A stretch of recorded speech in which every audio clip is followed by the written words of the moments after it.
Bismillahirrahmanirrahim. Assalamualaikum warahmatullahi wabarakatuh. Alhamdulillahilladzi hadana li hadza wa ma kunna linahtadiya laula an hadanallah. Asyhadu an la ilaha illallah wahdahu la syarikalah wa asyhadu anna Muhammadan abduhu wa rasuluh la nabiyya ba'dah. Pertama-tama, marilah kita panjatkan puja dan puji syukur atas kehadirat Allah Subhanahu wa taala yang telah memberikan rahmat serta hidayahnya kepada kita semua sehingga kita dapat berjumpa lagi dalam keadaan sehat walafiat tanpa kurang suatu apapun. Salawat serta salam tak lupa senantiasa kita haturkan kepada junjungan kita baginda Nabi Muhammad SAW yang kita tunggu-tunggu syafaatnya di yaumil akhir kelak. Amin amin ya rabbal alamin. Juga kepada orang tua kami, kepada guru-guru kami, saudara kami, pemimpin-pemimpin kami, muslimin dan muslimat yang terdahulu dan yang akan datang. Yang saya hormati Gus Ahmad Rifai selaku pengasuh Pondok Pesantren Darul Hidayah dan para asatidz-asatidzah serta teman-teman sekalian dimanapun berada. Para pemirsa YouTube Yayasan yang dirahmati Allah, salah satu kenikmatan terbesar yang Allah berikan kepada kita semua adalah kembali mempertemukan kita dengan bulan yang sangat agung, yaitu bulan Ramadan. Dengan berpuasa di bulan Ramadan, kita jadi lebih mengerti arti dari seteguk air bagi tenggorokan yang haus. Dan dengan berpuasa di bulan Ramadan, kita jadi lebih tahu manfaat dari sepiring nasi bagi perut yang sedang lapar. Walaupun demikian, berpuasa tidak hanya memiliki arti menahan diri dari rasa lapar dan haus. Lebih dari itu juga mengajarkan kepada kita perihal cara untuk melatih diri dengan bersabar. Kita semua dituntut oleh Allah untuk bersabar sebelum mencapai waktu diperbolehkannya makan, minum, dan yang lainnya. Nah, ketakwaan dan kesabaran ini merupakan dua komponen penting yang tidak bisa dipisahkan dalam menjalani ibadah puasa. Ini merupakan syariat puasa. Karenanya, dalam beberapa riwayat, Rasulullah SAW bersabda, "As-shaumu nisfus shomri", yang artinya puasa adalah separuh dari kesabaran. Hadis riwayat At-Tirmidzi dan Ahmad. Alasan dibalik puasa menjadi bagian dari kesabaran adalah karena sabar merupakan upaya untuk mengajak diri sendiri dalam mengerjakan kewajiban. Sedangkan puasa adalah upaya untuk menahan keinginan hawa nafsu yang terus-menerus mengajak pada keharuman. Puasa itu merupakan proses mengendalikan hawa nafsu yang ada di dalam diri kita. Dan orang yang menjalankan ibadah puasa itu mereka benar-benar ditempa untuk menjadi manusia yang lebih banyak bersabar. Baik bersabar karena ketaatan kita kepada Allah, bersabar meninggalkan maksiat atau larangan Allah, dan bersabar karena musibah. Karena sabar saat kita ditimpa sesuatu yang tidak kita sukai seperti halnya musibah, itu menandakan bahwa kita ridho dengan ketetapan Allah. Dan ini merupakan salah satu bentuk keimanan seseorang. Dan kita juga harus bersabar terhadap hal yang kita sukai, agar kita tidak terlena dalam kenikmatan yang dapat membuat kita melanggar hak-hak Allah. Nauzubillah.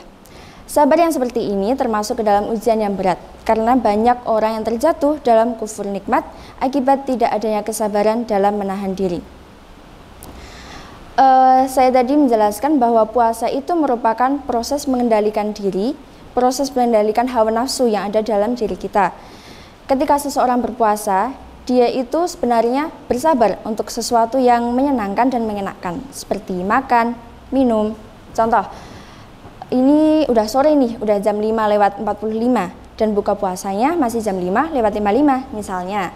Berarti kita harus bersabar, oh masih sebentar lagi, masih 10 menit lagi. 10 menit nggak lama kok. Dan kita juga harus bersabar dengan mengendalikan emosi. Semisal ada tetangga kita yang memang pada dasarnya suka membicarakan orang dan kita termasuk dalam topik pembicaraannya, kita dibicarakan yang enggak, maka kita harus ingat, oh kita lagi puasa, kita harus banyak-banyak bersabar, husnudzon, mungkin kita yang salah dengar. Dan kalau kita dibuat kesal oleh seseorang, maka jangan langsung marah, harus banyak-banyak bersabar.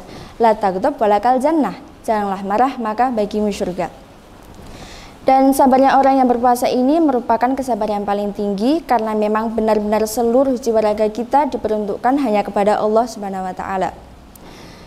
Seperti yang dahulu para salafus soleh wasiatkan kepada kita, barang siapa yang sulit bersabar, maka berpura-puralah untuk bersabar. Seperti yang sabda Nabi SAW, Barang siapa yang berusaha untuk memaksakan diri berlaku seperti sedang bersabar, maka Allah SWT akan menjadikan dia benar-benar bersabar. Hadis riwayat Bukhari. Kesimpulannya teman-teman, selain karena merupakan hal yang baik, bersabar itu juga merupakan kunci utama untuk menghadapi cobaan dengan tenang, dengan kemantapan hati. Dan bersabar juga akan mendatangkan banyak pahala. Seperti yang disebutkan dalam Al-Quran, Bismillahirrahmanirrahim, Innama yuwaffas sabiruna ajrahum bighairi hisab. Yang artinya, sesungguhnya hanya orang-orang yang bersabarlah yang dicukupkan pahala mereka tanpa batas. Quran Surah Az-Zumar ayat 10. Nah, selagi masih diberi kesempatan dan selagi kita masih mampu, kenapa enggak? Yuk latihan bersabar. Marilah kita menjaga diri kita, dijaga kesehatannya, dijaga hatinya, dikurangi maksiatnya kalau bisa dihilangkan, dan dimaksimalkan ibadahnya. Semoga kita termasuk orang-orang yang mendapatkan keuntungan di bulan Ramadan dan tidak termasuk orang-orang yang menyanyiakannya. Amin, amin, ya rabbal alamin. Demikian yang dapat saya sampaikan, semoga dapat membawa manfaat bagi kita semua. Selamat menunaikan ibadah puasa. Terima kasih banyak dan atas kurang lebihnya saya mohon maaf yang sebesar-besarnya. Allahumma fiq ila aqwamit thoriq. Assalamualaikum warahmatullahi wabarakatuh.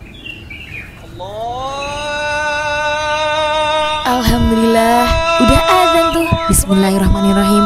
Allahumma lakasumtu wa bika amantu wa ala rizkika aftartu birahmatika ya arhamar rahimin.